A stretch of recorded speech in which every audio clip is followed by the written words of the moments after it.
Hey, welcome to the Chrissie, Sam and Brodie podcast. It's just me and Pang here doing this intro. Eddie McGuire came in and I was really concerned that no one could get a word in. What did you think?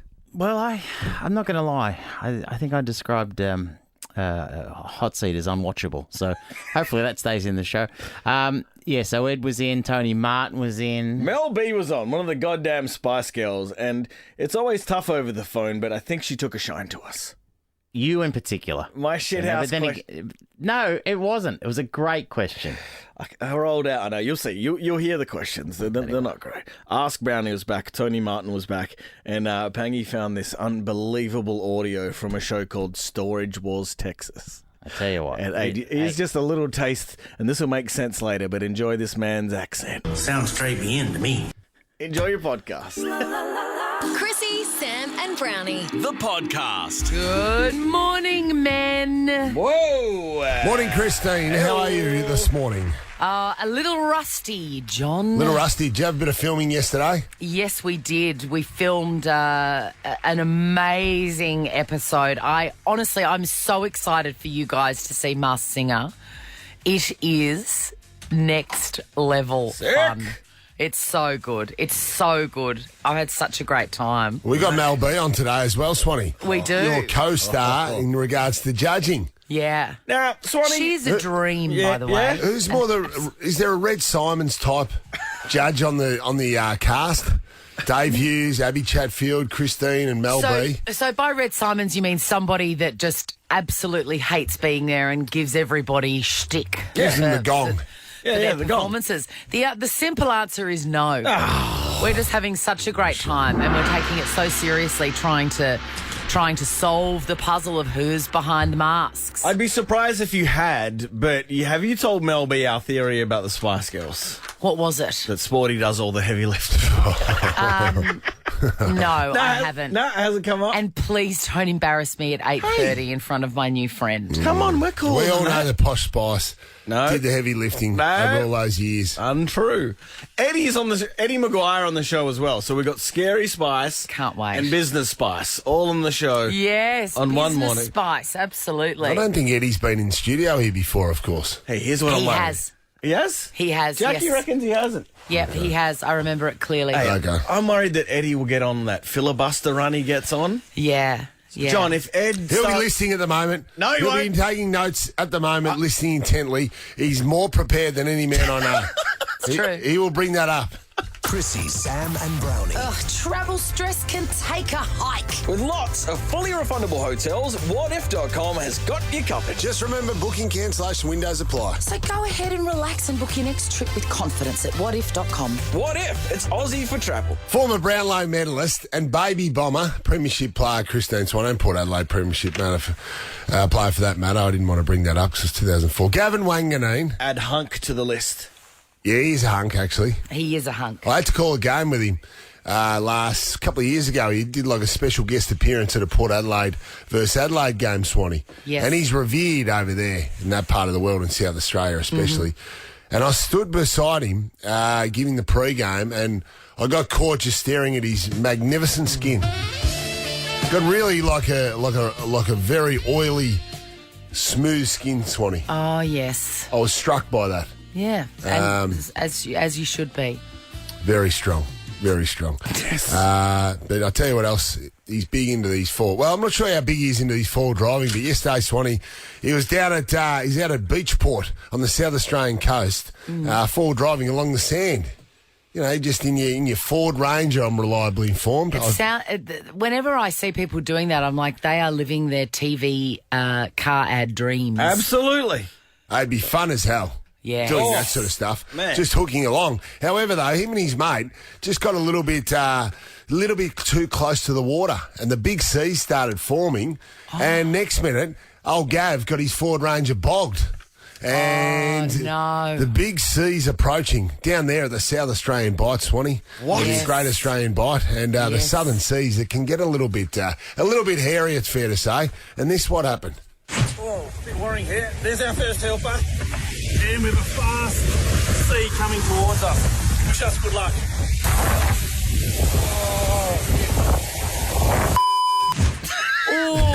How bad is it? They were swamped by waves. How terrifying. That would be terrifying. Absolutely be terrifying, Swanee. A lot of damage to the vehicle. A lot of damage to both vehicles. This has a bit of Montague Street Bridge about it. You see people do this and go, Yes. you idiot. Yeah, because, of course that's going to happen. Absolutely. You're right on the beach. Absolutely. I'd really advise, this was his quote. I love the quote. I'd really advise anyone with not much experience on beach driving to take it easy and ensure you have another vehicle following you in case something goes wrong. Great advice. You Great know- advice, Gav. You know ultimately what the other vehicle was because both vehicles are bogged. Yeah. Him and his mate's vehicle. They had to call in a front-end loader to drag them out. Oh, my God. No. Oh, yes. Oh, Gav, give us a spell, Gav. Fortunately enough, no one was hurt, but the front end loader did drag the two vehicles to safety with cables, Swanee. 13 24 10. Give us a call. I want your forward drive horror story, Swanee. I know you're out there listening. You've got some crackers. Now, I've got some good prizes. Yeah. I've got some brand new tailor-made putters. What? They make your putt straight, just like Cam Smith did to win the British Open. What a great prize. They're unbelievable, Swanee. Now, we've had to put lock and key on the prize cupboards here because we're worried about Dino just taking him away. He didn't putt that well the other day. Will Steele. 13 24 10. Give us a call. Your four-wheel drive horror stories. We're talking four-wheel driving, so I'm going to play the Casamento song from The Simpsons, naturally. 13... What's the significance of that? It's an ad on The Simpsons for a fictitious four-wheel drive called the Casamento. Right, got it. It's very good. John, Okay. what's the prize here? I tell you, I've got some unbelievable prize, Swanee. I've got these new tailor-made putters, the GT Spiders. Now, you can have them custom-made just to your liking. And, Christine, I've got you one yourself. Beautiful spider, because you're going to take up the game of golf. And it's got your name on it as well. What? It's beautiful. Have a I look at it. feel like I really have to start. I'm going to, I think. Could I go with you one time, Jono? Absolutely, you could. I'd love you to come along, Swanee. Okay. So we've got that there for you. Beautiful. I've got one of these at home, Swanee, in the Brisbane Lions colours. So you can have the colours of your favourite footy team. You can have This your name is on it. Next level. So it's, And we're giving them away. we're giving them away, Swanee. I'm going to be giving them away all week, so can't wait to do that. We've got some great calls with you. Four-wheel drive horror stories after Gavin Wanganeen, old Wangers, got bogged over in South Australia after doing a bit of beach driving, Christine. Darcy, how are you, mate? Big Darcy, hold on, this is my bad. Darcy, tell us your nightmare story. Off you go. Right, so a couple of years ago, me and a friend, 19 years old, pretty young and dumb, and we went full driving on Mother's Day, so, pretty bad straight away. Should have been at home with Mum. So we went out full driving. It was a bit wet, and we're trying to get up this hill, and we're egging each other on to see who can get up there the furthest. So here I go, give my car everything. Lost traction. I slid back down the hill, straight into a tree. The tree collapsed, caved the roof in, and the car got written off. Yes. Yes. So, Isn't it amazing how Yeah. quickly things can turn? Mate, it escalates quickly. Yes. Yeah, it really does. The world turned on you there. You should have been with your mother there, Darcy. But anyway, exactly right. you're being a goose. Tailor-made putter for you. Do you play golf, brother? I do sometimes. I'm not the best, but I get out there. Well, you'll be the best with this putter in hand. All the best, mate. All right, let's go to Liam in Whittlesea. Liam. How you going, guys? Good, mate. Full drive horror story, brother. Yeah, so I was out, so it was a Sunday night, we was just in our home. Anyway, I got a message from one of my mates saying, let's go for a full drive at King Lake. So I'm like, all right, let's go. So we went out. It was all good and well until my mate decided to roll his car on one of the tracks.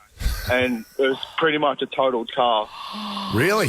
Now, how Yeah. much experience? You had about as much experience as Gavin Wanganeen full driving? I tend to go out, so I've got a good forward drive now, so I tend to go out nearly every weekend. But yeah, it just turned into a Sunday night typical disaster. It took us 8 hours to get out of the bush. Oh, jeez. Can you do courses on how to operate your four-wheel drive properly? Yes, absolutely, Absolutely. you can. Right. Yes, and some would argue probably should. Yeah. It's fun as shit, too, don't you? Don't worry about that. Good on you, Liam. Tailor-made putter for you. Sebastian, tell us your full drive horror story. Good morning, mate. Italian novices or Italian descent novices heading to a place called Shipyard Flat on Arkway River. Where's Found that it again? not- Sheepyard Flat. Shipyard Flat, the bottom of Mount Buller. Okay. found it was very busy. We found this spot. We thought, oh, this is good. That afternoon, while we were cooking up our dinner, these bikers roll up and end up next to us. Right? Us cooking the Italian stuff, they were calling us wogs and all that sort of stuff. And that night when we were trying to sleep, they were doing donuts and stuff around our tent. Oh, how kind. Really? That's kind. Jeez. Well, they might have been just circling for the food, Sebastian. We cooked up a storm, so maybe. Well, Did you survive? Did you get out of there safely? We did. Beautiful. how utterly traumatic for the children. That sounds like something from the Blair Witch Project. Does it? Yeah, it does. Christ, man.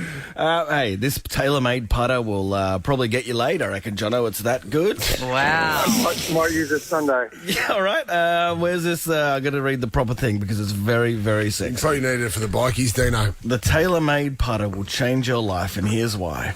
It's the spider, and it's got a little magnet on it that makes...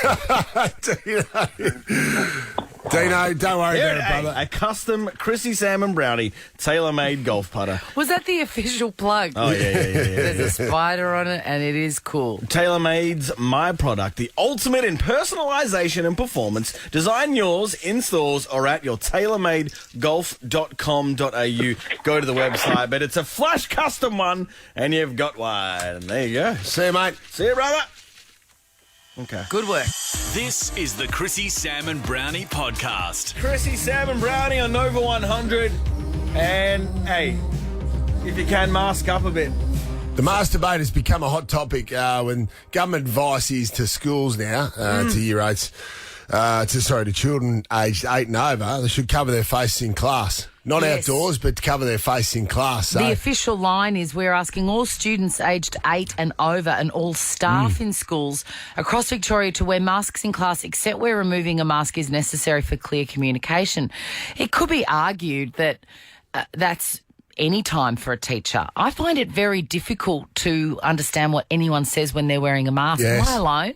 No, you're not alone there, Swanee. Yeah. It's difficult. Well, I didn't you don't realise how much you pick up the cues of people's mouths. Absolutely. I think that was the most alarming thing during that time that we first started wearing masks was how much I lip read. Absolutely. Yeah. And it's challenging enough for kids, especially the quieter kids. I've got one at home, the youngest one, where they're reluctant to speak up, Swanee. So you put a mask on and that makes it even more difficult. So, but there, I'll tell you what, it's a very polarising issue. People are blowing up about Swanee. Obviously, the rise in cases.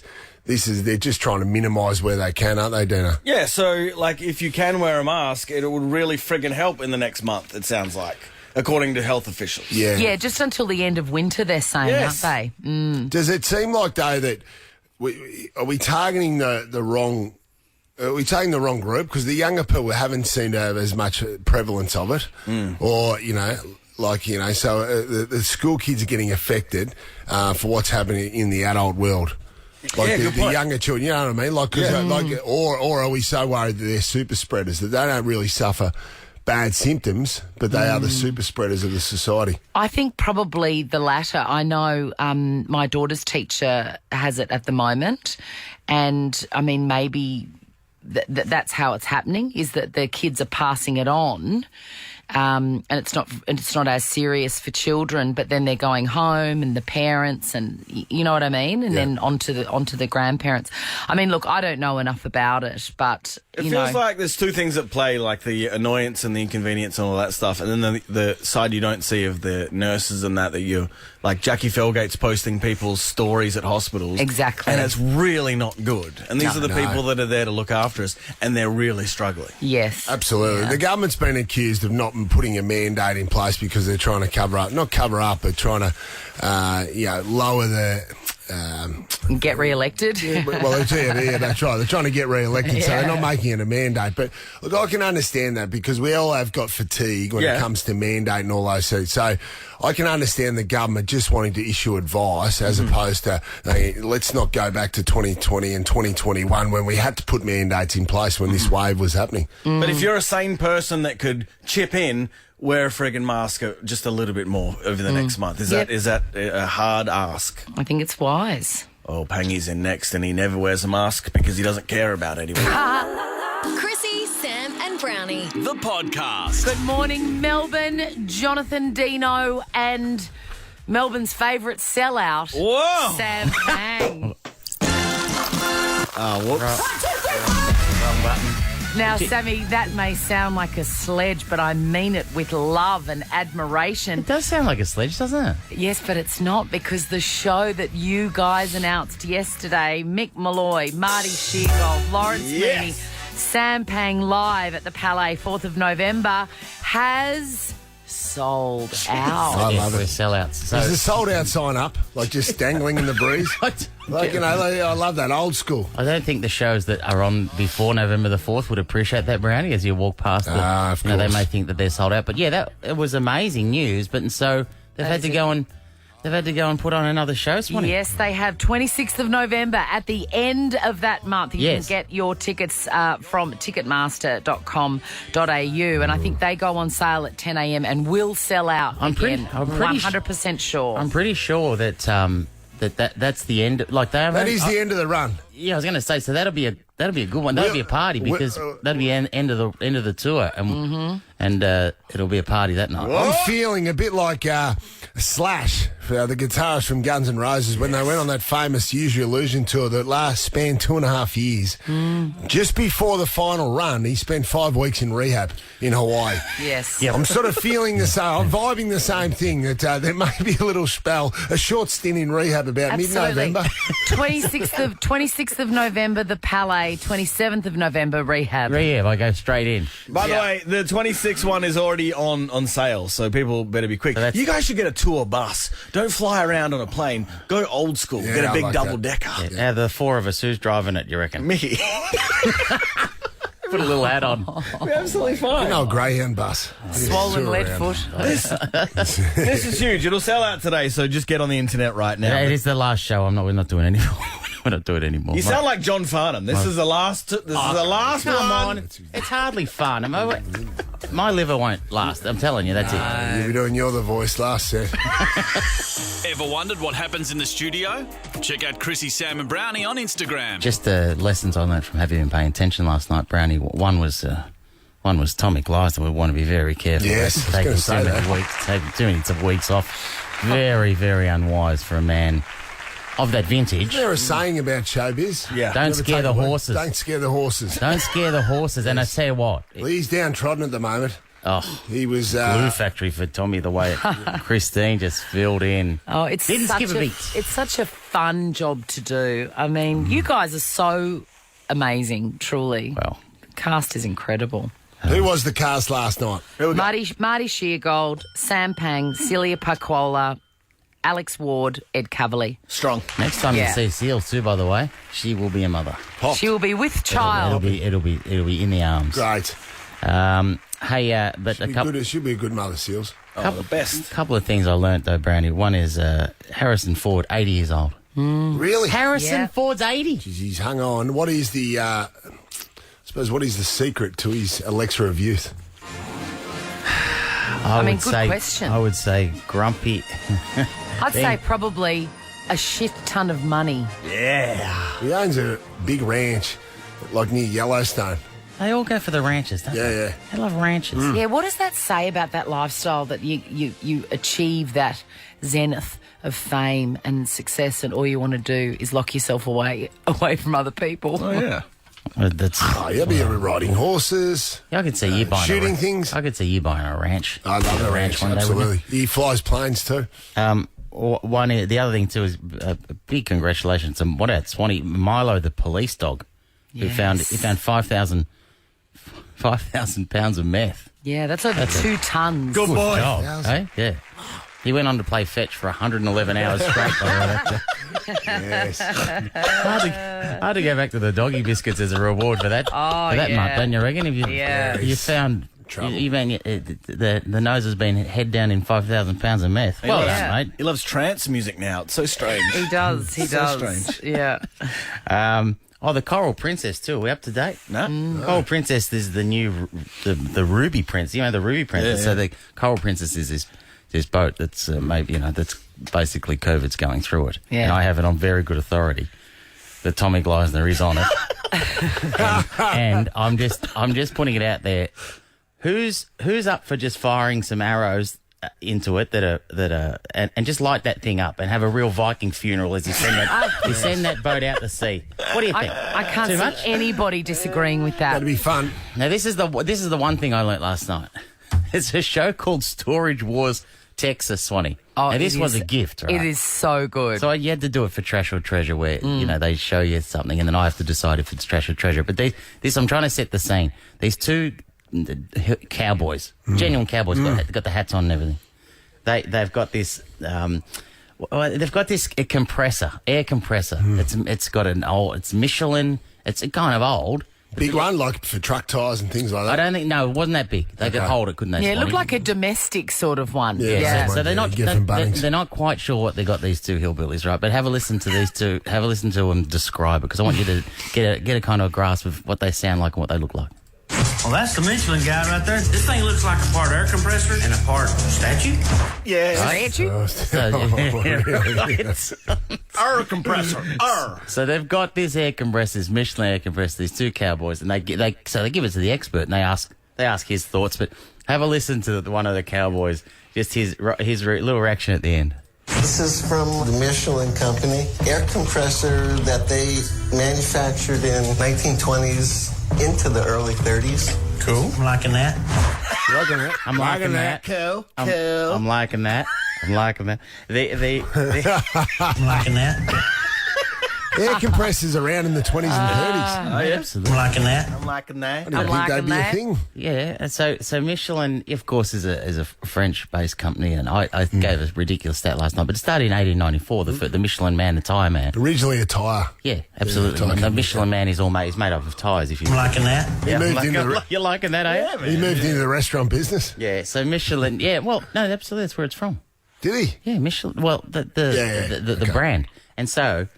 The expert, Swanee, he gave a little bit of background, including the French origin and what it meant. And have a listen to this hillbilly once the expert takes it down a French angle.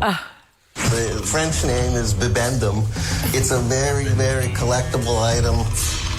Sounds très bien to me. Sounds très bien to me. This Sounds très bien. hillbilly just gone with it. Sounds très bien to me. Oh, yeah. So good. Where's he heard that? How many takes do you reckon it took, Swanee, for them to get that cowboy to say that? How does that sound? Well, it Sounds très bien to me. Sounds très bien. I'm not sure he was doing French in year 7. That I don't bloke. think so. Dino, that sound bite, that's in play for our show for the rest, isn't it? So, for instance, we got Eddie McGuire coming up soon. Oh. Sounds très bien to me. There you go. This is the Chrissie, Sam and Brownie podcast. One man, many questions. Why do we drive on the left side of the road in Australia, but elsewhere in the world they don't? How do animals that can camouflage, how do they know that they can camouflage? Why is there such a big difference in Aussie rules footy between a goal and a point? Have all the answers. I run on my face. Ask Brownie. Oh, boy. This is your chance. He knows everything. Absolutely. I'm ready to go, Christine Swan. Let's do it. Hey, Jackson in Geelong. Big Jack.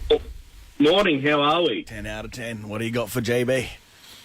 So, why, when you itch the inside of your ear, does it consistently get more itchy and more irritated? Oh, I hate this. Happens to me as well. Dino's that happen to you? Lots. It's a fungal infection, I believe. Oh, God. See you, doctor, brother. ASAP. You've got herpes in your ear, Dino does. Well, no, that's not a First thing. person in history. Sam, does that happen to you? Never. You relate to that? Never happened to me. I Christine? don't know what you're talking about. Yeah, I get it. Hey, you chuck your finger in your ear, wiggle it around, and you'll see what we're talking about. Well, I'm not going to... Jackson, I appreciate you as a listener, but just because you ring up and say, put your finger in your ear, I'm not doing that, mate. Well, all right, suit yourself. Oh, he will. We'll get Eddie. Well, you've got to wait till it's itchy, then you do it. Isn't that right? It would make no sense. Sometimes I make that sound too, where Do you feel like the inner ear is itching, you go... Yeah. All right. Do you have an answer? Oh. Please, for the love of God, no. No, get the question out, Sam. Do you have an answer? So, Jacko, I do have an answer. The reason is because when it is itchy, and then you put your finger in there and you give it a shake up, you stimulate the nerves even more, so they keep sending the itchy signals down into your ear. Oh, is that right, Doc? Jack. The itchy signals. Thank you, Professor Brown. There we go. You got a Daniel's dozen pack from Daniel's Donuts. That means it's 13 donuts. Oh, they're unbelievable, those donuts. Victorian born and bred. If you're going to give away Daniel's Donuts, you might want to have Jackie's. You might want to have Jackie's. What do you say when you bite into a Daniel's donut? What time is it? It's Daniel's Donuts time. Kill me. You should be ashamed. Kill me. You'd be ashamed of yourself, young man. Let's go to Ryan and Croydon. Ryan and... So he's got a head in her hands. Yeah, this is what's happened to your show. Oh, jeez. Ryan, let's go, brother. Brownie, I want to know, why is it called raising a toast when you cheers a drink? Great idea. Great question. A toast. Why? Raising a toast. Well, would it go back to the old times? I would have thought when it was just bread and wine. Now, we've all been to church, haven't we? Bread and wine. So you would have raised your glass and raised the bread in the air.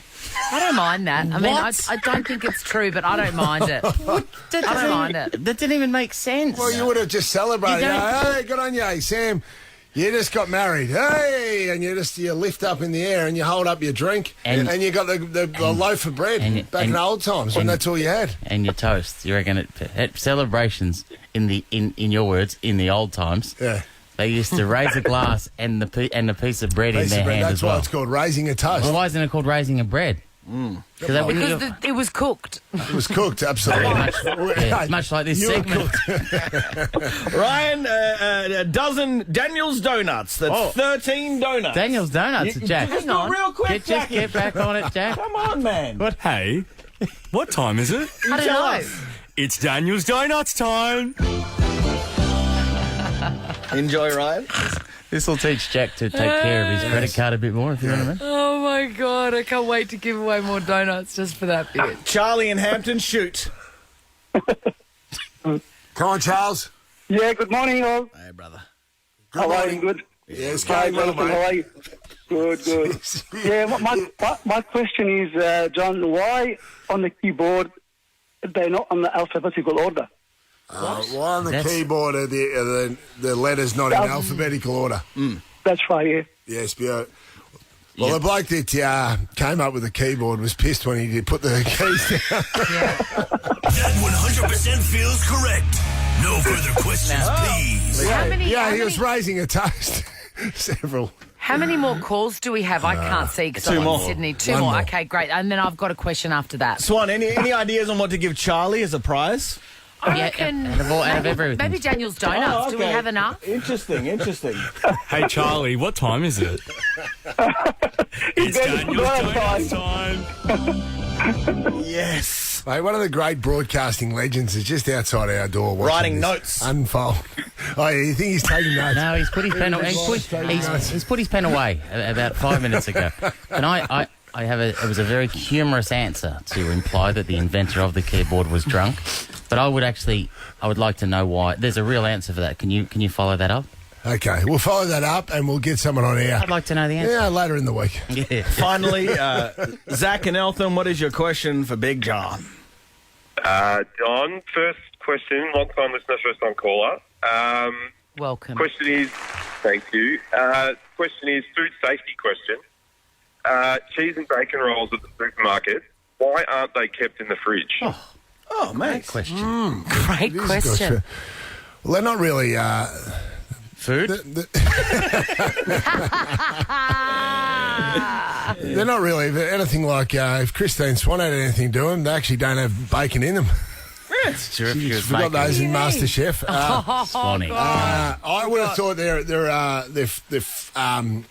they're freeze dried and maybe aged to the point where they can sit out for long enough. But obviously they wouldn't sit them out for days and days on end. That's a really good question. And a good really answer. Good. And a good answer. Yeah. Good answer. But I don't think they're freeze-dried. No, they would. Well, no, sorry, the bacon. Right. The bacon part, would be like aged and dried out properly, cured, and then so it would allow it to sit out in the open for longer than, say, a packet of bacon Swanee, which is in the fridge section. I mean, correct, bitch. Next caller. No, there's no other callers. I've got a question. Swanee's right, by the way. Just sure. That's a good answer. Yeah, sure. That sounds fine. It doesn't, but I'm fine with it. Oh, look, I can hear myself feeding back. This is just going so well from Sydney this get on morning. with it. Well, it's a good question because obviously the bacon component of it, they would have to be, I'm not sure what chemicals they use, but they would have to be dried. I'm trying not to imply that they are loaded up full of chemicals. I'm just trying to say that there is ways they'd be aged so you can sit them out like you do with salami and things like that. They're allowed to sit out in the open because Swanee, there's a technique. what's your question, Swanee? My question is, Brownie, what time is it? 7:27. No, it's not. It's not. I just want to know what time it is. Jack will tell you. Oh, sorry. It's Daniel's Donuts time. You got some Daniel's That's Donuts. the correct answer. That is the correct answer. Well done, Zach, and well done, everyone. Least Jonathan. Want to see what happens in the studio? Check it out on Facebook. Follow Chrissie, Sam and Brownie. The first time in the studio. Eddie McGuire, great friend of the show, Channel 9 legend. And this is the very first time he's been live in the Nova studios. And I do apologise, Eddie, for the quality of our studios. As always with our great guest, we like to make a good impression by having someone with a hammer drill right underneath us. Bet you this shit wouldn't happen at the studios of Millionaire Hot Seat. By the way, Monday to Friday on 9, here's McGuire. Welcome back, Eddie. That's a great intro. I love that. Great intro. Where's the barista? We've got a coffee machine where I bring my own pods in. Do you know that's where we're at? That is where we're at. We've Hi, never Chrissie. had a barista. Hi, Eddie. How are you? How's the Masked Singer going?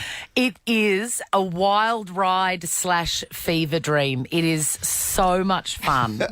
I'm just impressed that you even know I'm doing it. Now, I ran into you at the Great Francois.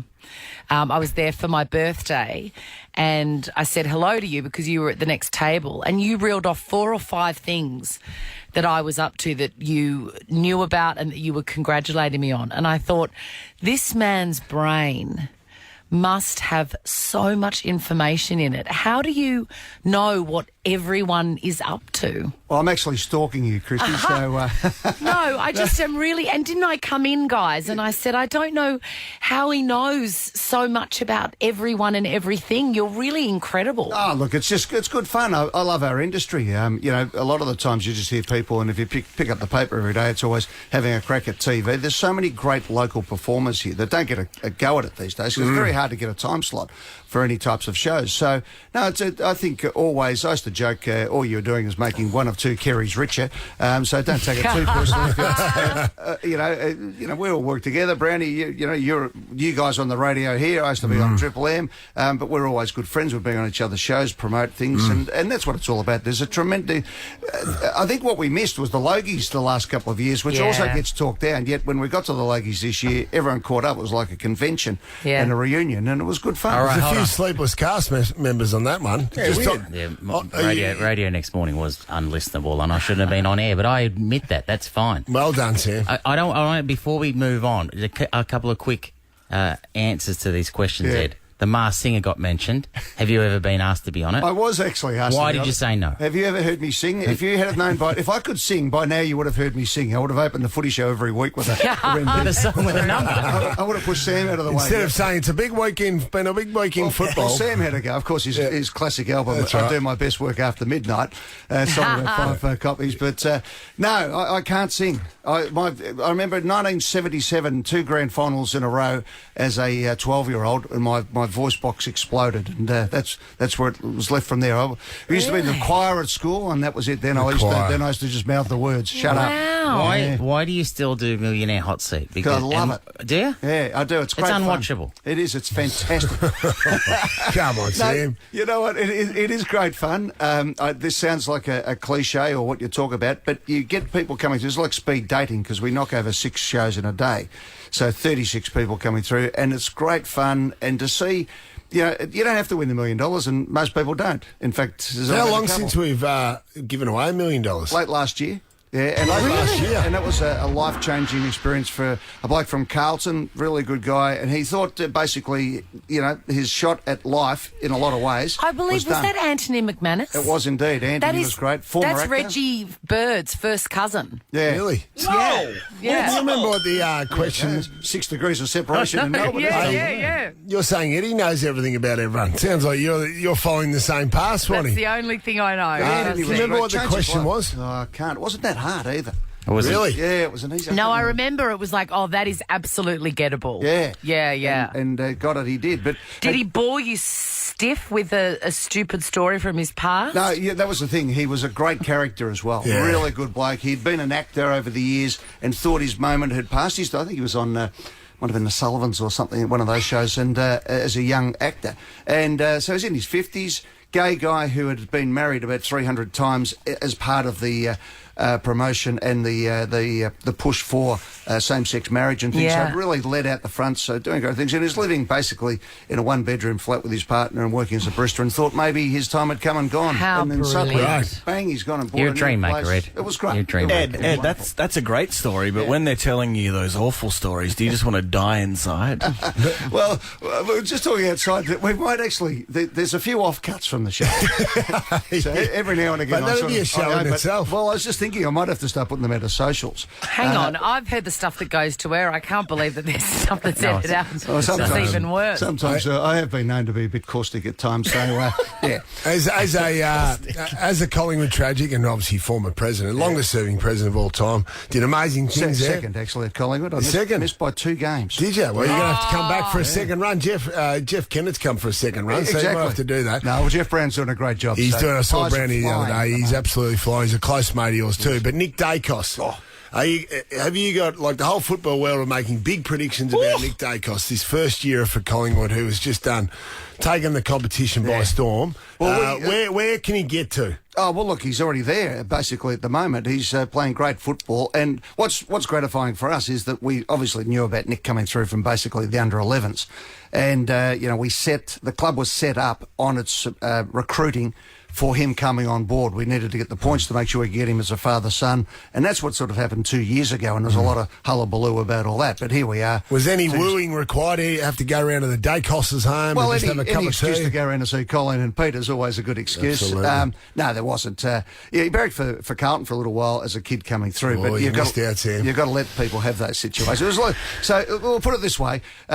He barracked for Carlton and we got Nick Dacos. And, of course, Sam played for the Collingwood under-19s and Carlton got Sam. So I reckon that was a good deal. Great. So I'm sure Carlton supporters will be wrapped with that. Win-lose situation. Geez, he can play though, can't he? And, it's interesting at the moment. People are saying, "Oh, well, Essendon tag him this week." We just push him forward.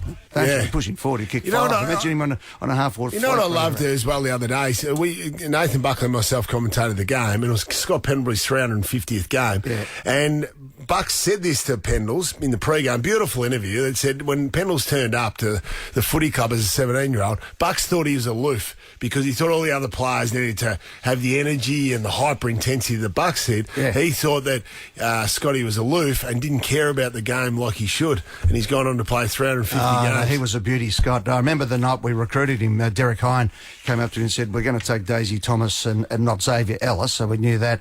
And he said, "I'm going to have a bit of a go here. There's a kid who could be one of our greatest players ever. I've never seen a bloke like him with more time and space, as we say these days." And he said, I said, "What's his name?" He said, "Scott Pendlebury." And he pumped him and said, "He could end up being one of our greatest ever players." Wow. I thought, geez, a big go. And then the next day, of course, everyone was saying, "Oh, Collingwood, gone early on this pick. It was a wild card pick, etc." Jeez. Did he get it right? No. Derek Hine, congratulations Amazing, to you. absolutely. And, he has been one of the, as a player, but you've never... Do you put him with Buckley? Is he on the same level as Buckley? Yeah, I've said but Bucks, you go through the Bucks, the Swans, the Chrissie and Dane, and then you've got you go through Dacos and Shorey, and then you go back to Bob Rose and the greats. So he's up there, obviously, just his longevity, the accolades he's had, the big games. He wins Anzac Day medals, he wins Norm Smith medals, he wins top 3 in the best and fairest every year in good sides. He's a superstar. All right, Ed, just to finish with some machine gun questions, right? There's almost the old player profile, which is a... Shawshank Redemption. Is it really? No, that's what they always used to say. I know, but Favourite movie. I wouldn't be. No, is it? What is your favourite movie? Going back in time, The Hustler with Paul Newman. Paul back in the Newman. 60s. Wow. What are yours, Sam? Yeah, Newman is a very, very, very handsome man. By the way. And absolutely. wasn't The Colour of Money a remake and he won his sequel or he won something? his only Academy Award for that, and that was sort of like squaring up for the 7 ones he should have won previously. Yeah, yes, agreed. That was with Tom Cruise, of course. Tom Cruise. It was a Because great The Hustler was film. with Jackie Gleason. Yeah. All right, favourite television show. Minnesota Fats. You can't name one. You can't name your own. What's your favourite television show ever? On the couch. Oh, come on, Ed. Of course it is. Especially when we do tips. When we do tips at the end. Yeah, I want you to keep this in an eye out for any show that finishes with tips, Ed. It means that they can't finish the hour themselves and they're starting to do tips. The front bar, though, because the front bar has taken the... tips, man. No, but you know what you've done with front bar, of course, is you've taken on the tradition that we took from World of Sport with the footy show and keeping the competition and the game going, the great stories of the game. We have to be careful that we don't get into outrage every time everyone gets on air. Couldn't agree more. So let's have some fun with the What footy. gets your blood pumping TV-wise? Like fiction?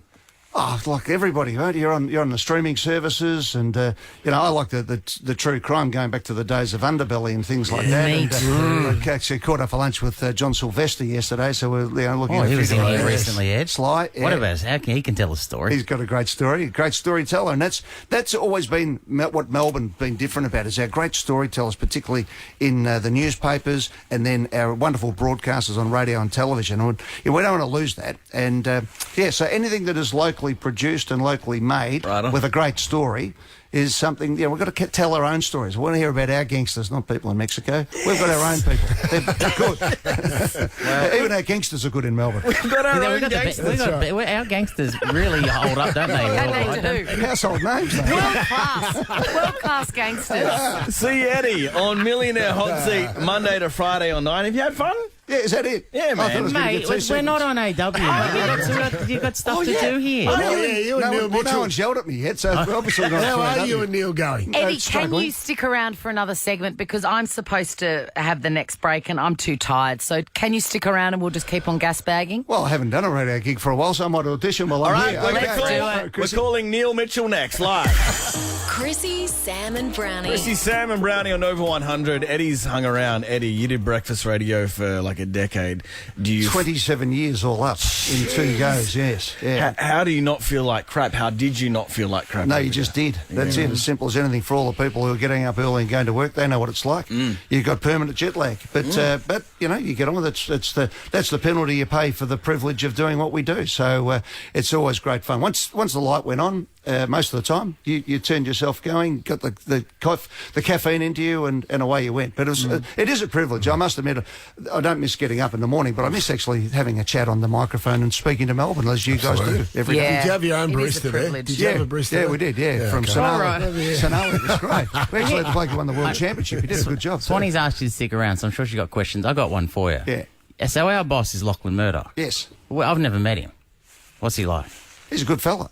Yeah. He and Sarah are wonderful people. I ran into them actually in LA early in the year. And we were at the Super Bowl. In the Super Bowl. That would have been about the time. Tell him, That was at tell the him to Super give Bowl, me a ring, will you? Can you next time you see him? I want to have a chat. In my experience with these things, you don't really want to talk to the bosses. Oh, They make the call and you answer it. fair It's enough. usually No, you're the right. last time it's You're right there. I don't want to talk to him. No, You're right. if they're not talking to you and the check's arriving, things are going well, just leave sleeping dogs. Okay. Swanee? Eddie, I want to talk about you butting heads with Neil Mitchell, which seems to be happening with alarming regularity.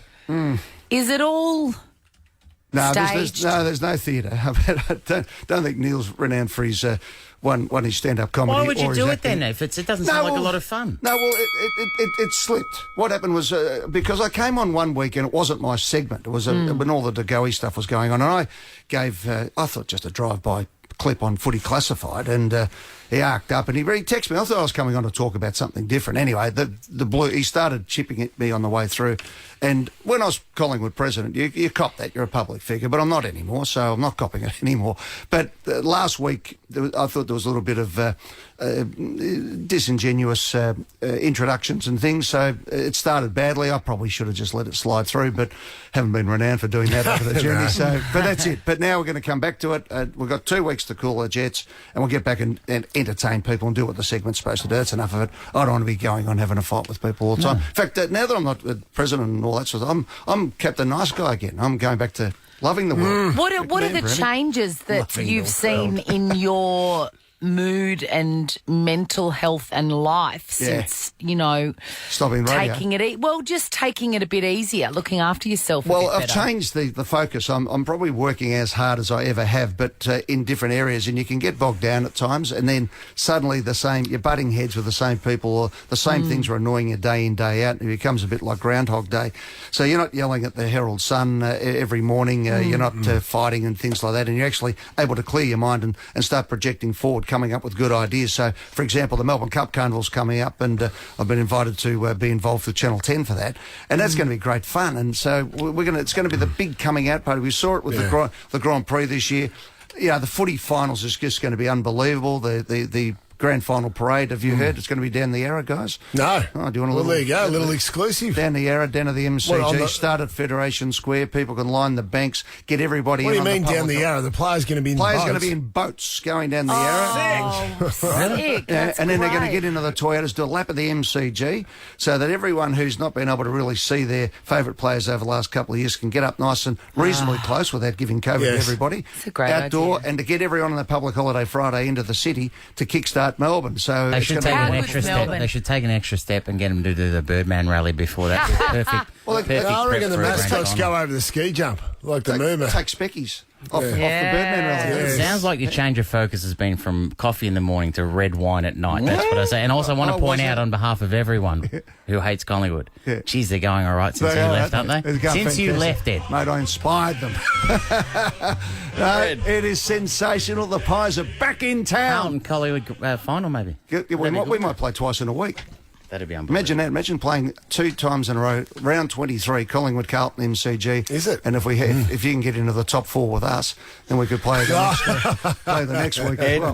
we're going to let you go back to the land of rich people and see Eddie on Millionaire Hot Seat. That's it. Monday when are you coming on? Monday to Friday. I'd love to come on Hot Seat. You know what happens? I got some knowledge of you. A, B, C, D. That's how I usually do it. Ed, thanks a lot. See you guys. Thanks. Chrissy, Sam and Brownie. The podcast. Good morning, Melbourne, and welcome to your home of comedians. Tony Martin is coming up in a second, but if you went online straight away yesterday when you heard the amazing news that Marty Sheargold, Mick Malloy, Lawrence Mooney and our very own Sam Pang are joining forces in a show called The Comedians, and you wanted to go to the Palais on the 4th of November, it has sold out, but here's the good news.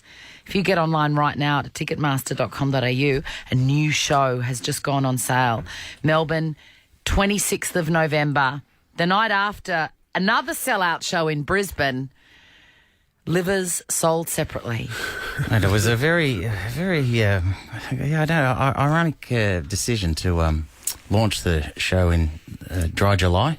Yeah. Considering what that month's going to be like. Yeah. But I can safely say it was wonderful that the first show sold out, but that second one on the 26th, that is the end of that was it. They've only got us for a month, so that's it. Absolutely. So come along. What does wild success feel like? Come on. I'm still working with you, Dino. Just brings you down to the level. Tone's here. Oh, yes. Sam, are you doing these shows with Mick and Marty? This is great because normally it's very hard to see Sam Pang doing stand-up. He's known as the Batman of stand-up comedy because you only hear about his appearance after it's happened. He's already disappeared back to Wayne Manor. And also I wear a yellow utility belt when I perform. That's true. Hey, look, I've got what coffee cup are you using, Tom? Because I do reach into the back of the cupboard here at the station for defunct shows. This one is for something called Crackers and the Tugboat. I don't even remember. What's even a show? That's the new breakfast show starting next week. Do you want to see what this looks like? Well, get the visuals on Instagram. Follow Chrissy, Sam and Brownie. Hey, good morning, Melbourne. Chrissy, Sam and Brownie on Nova 100. It is Tuesday, which means... Dun, dun, dun, dun, dun. Yes. Tony Martin's here. That's right, and I've been skulking and sneaking around the corridors because I've been trying to avoid bumping into Eddie McGuire. You know that, don't you? What? You know No, he was what? hiding when Ed was here. He was hiding. Why? Well, it was only about, 6 weeks ago on this show, I told a story from years ago, from 20 years ago, about how I bumped into him in a car park. And anyway, the end of the story suggested that he maybe hadn't read a book that he'd written. How does that feel, Brownie? He's doing a U-turn at the moment. I wrote the forward. Yeah, so I just didn't want any trouble. But yeah, you're hilarious. The idea that no one cares. The things that you care about and the things that you scurry behind chairs for, no one cares. That's the It's thing great. about. I love it. Well, when you come on shows like this, you do leave a trail of potentially offended listeners. Yeah. Who you then have to avoid until it cools down. It's very funny that Tone's like Diggy Nee at the moment. He's just popping up for comment. Then he goes back down. He's worried that Eddie's still lurking in the building. Mr. Brown. Hey, T. Martin, have you ever got into trouble for something you've said on this show? I've occasionally been into trouble with your sales department for mentioning clients of the program. I remember there was a lot of trouble when I cut Frank Walker's Hello into Lionel Richie's song Hello. Oh, yeah. What's wrong with that? I don't know.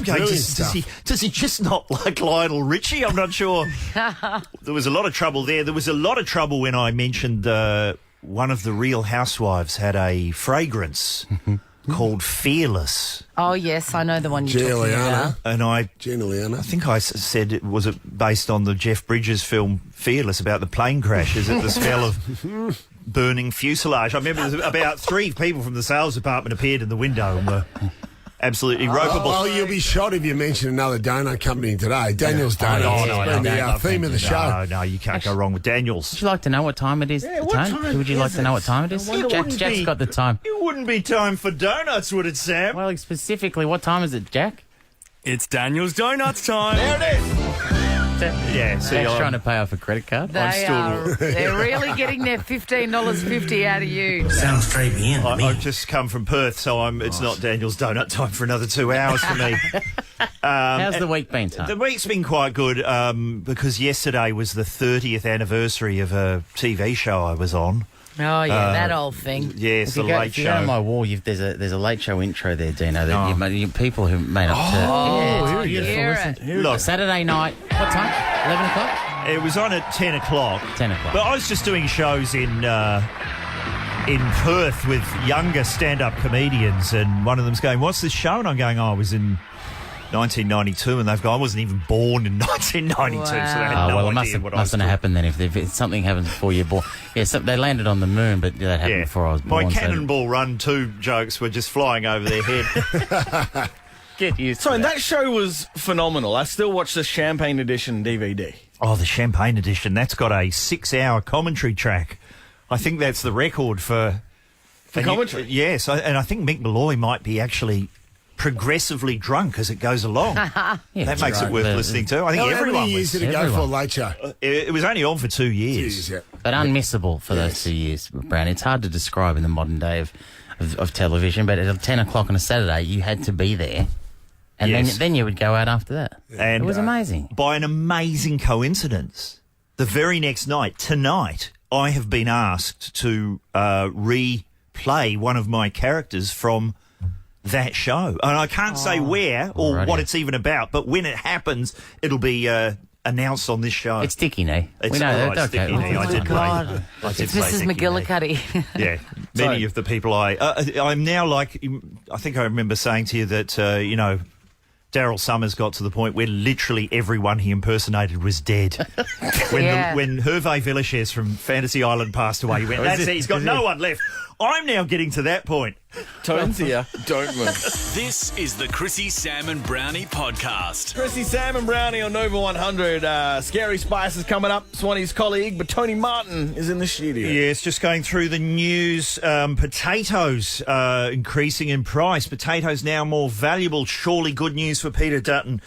What else is going on? Prince Harry has made a speech about Nelson Mandela, saying that he was a man of conscience and action. That's true. He would never have accepted $30 million from Spotify for doing podcasts and done one episode. You never let that go. You're so filthy on Meghan and Harry for that deal, aren't you? You're so dirty on it. $30 million for a single episode of a podcast. Sweet podcast cash. And then they just got other people in to do all the work. Wow. Like it's we've got all our celebrity friends in to talk about what Christmas means to them.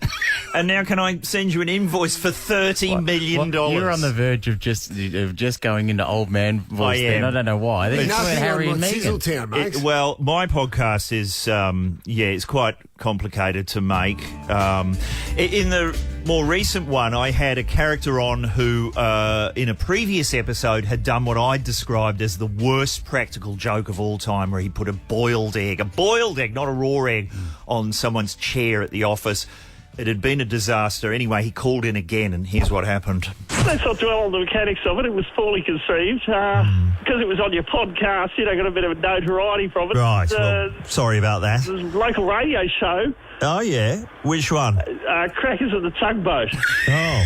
Yeah, they decided to have a phone-in of what's the worst practical joke you've heard about. And I came out on the top of the poll. Really? So they liked it? That's it. Well, Crackers liked it. Tugboat wasn't sure, but they decided to get me in to do a segment. Oh, wow. So this is a good story. Yeah, well, I'm bugging it up because I went in on the wrong day and they were Crackers of the Tugboat were on non-ratings break and unfortunately there was somebody else filling in for them. Who was that? Damo and the Plonker. Oh, and okay. Yeah, the Plonker took a dislike to me immediately. They didn't know why I was there. I tried to explain the gag with the egg and they said, well, that doesn't sound very funny. And, it's not for us. Have you got any dick pics or something you want to talk about? And I said, no, it's not my thing. Right, so no joy there? Yeah, so they said, well, tell you what, stick around for the next show. Maybe they'll have you on. Which show was that? It was Rojo and the Flog. Oh. Roger and the Flog. So I think I'd sit in their office and wait for them to come in, but I took a wrong turn. I ended up in somebody else's office. Whose office? Knackers of the Pantry. I left a couple of boiled eggs on there. I thought this will break the ice, so I put them on the chair there. And the pantry didn't find it funny at all. Didn't he? He goes, mate, this is more Hubel than the scrote material. You didn't come in tomorrow. Oh, so nothing for you there? Yeah, no one was into it. So then what? Yeah, so I come back in the next morning and now non-ratings is over. It was Brocky and the Bum Trumpet. Oh. They had no idea who I was. So, yeah, I gave up. Oh, well, sorry about that. Yeah, so anyway, I ended up on Wazza and the Wash Basin. Okay. Yeah, they were filling in for Pilco and the Rock Spider. But, no one liked the egg story. Oh, yeah, it's probably best to end there. It does go for several more minutes. How much fun will you do? Can you give me some of the off-cut? Can you give us some of the ones that didn't make that? Well, there may be more shows. I don't know why somebody is it Knackers in the Pantry? I don't know what the hell this what has about been. the Rock Spot? How did he get a gig? This has been recorded very late at night. Pardon me. Listen to... Hey, mic's on. Listen to Sizzletown. It's the greatest tone. We'll see you soon. Thanks, Cheers. mate. Nova. Chrissy Swan, Sam Pang, and Jonathan Brown. Chrissy's Celebrity Stuff. I interrupt this usually inane segment to bring you musical royalty. Do we have an opener for her? No, why would we? It's Mel B, everybody! Oh, my God. Good morning, Chrissy. I've seen you in a few hours. I know. Welcome to the show, my angel. Now, we can't give away too much, and I was saying to you last night, I always find it so hard to interview people that I'm working with, particularly under the secrecy that we are with The Masked Singer. I know. It's a lot. It's a lot. So we can't talk about that, but we can talk about everything else. But that's going to be difficult. All we want to do is talk about that. I know, particularly the episode that we recorded last night. It blew was out. Massive. Oh, my God. Yeah, shockingly massive. Like double whammy. It blew our minds. And I know that it's annoying when people talk about things that they can't talk about, but oh, my God, guys, you're just going to lose your mind. Mel, what's Hughesy like in person? What's he like to deal with? Because We love him here. We love him, but he's a different sort of a character. What was your first interaction with you seeing the great Dave Hughes? Oh, I think he's brilliant. You know, he's just what you see is what you get, and he's a bit confused half the time, but he's so adorable, so funny, and so loving. You know, he's a bit off and he's a bit odd, just like I am. So I mean, we connected the moment we kind of started speaking to each other. I love him. He's fabulous. Mel, I know we can't give away anything. You know, it's cloaked in secrecy. Mm-hmm. But can I ask you how many, how many masks have come off? Is it 6? Is it 8? Is it 10? Am I allowed to ask that so far?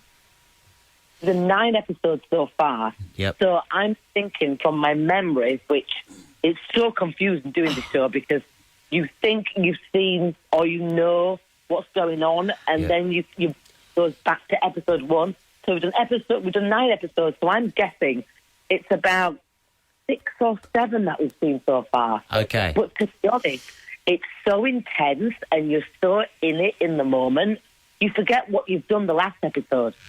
Yeah, Mel. So it's all confusing. Mel, for those 6 or 7 masks that have come off, how many times have you had to pretend that you knew who they were?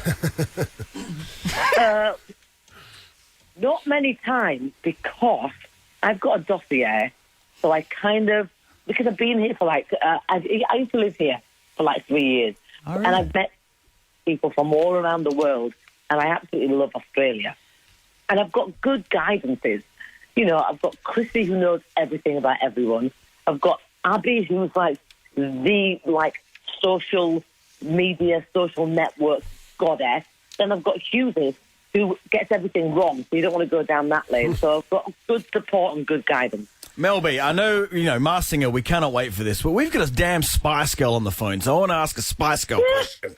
What is your favourite song to perform live?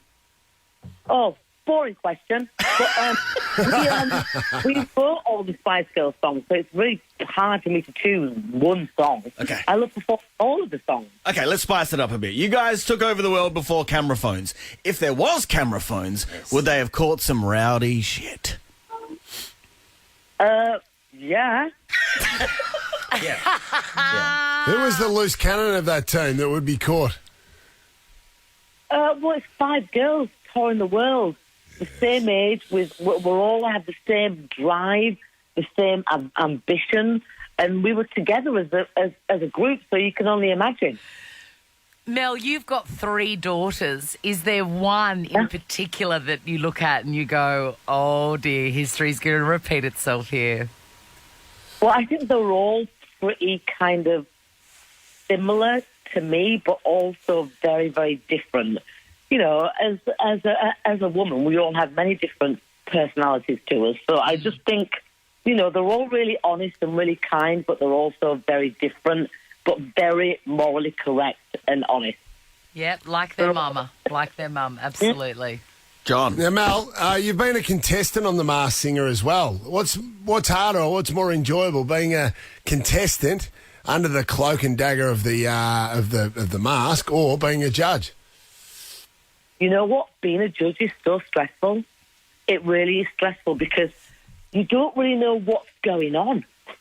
You do because you know the whole show and the concept and the format, but trying to figure it out and trying not to kind of really kick yourself or really applaud yourself or get really frustrated and using a few of the F-bombs is really hard not to do because it's a roller coaster ride.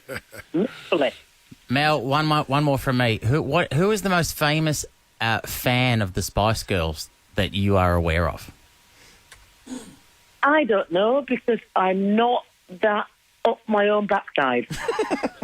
Good answer. Fair enough. Hey, what's the worst car you've ever owned, Mel B?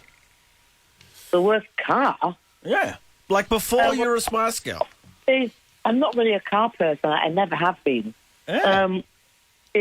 I did have a Citroen ZX, but I mean, as long as it gets you from A to B, who cares what it is? Exactly. Right on, Mel B. This is what you've got to know about Mel B. She has achieved more than anyone ever, really, that's ever been on this show. And she's the most down-to-earth, smart, funny woman, and it's just been a joy filming with you.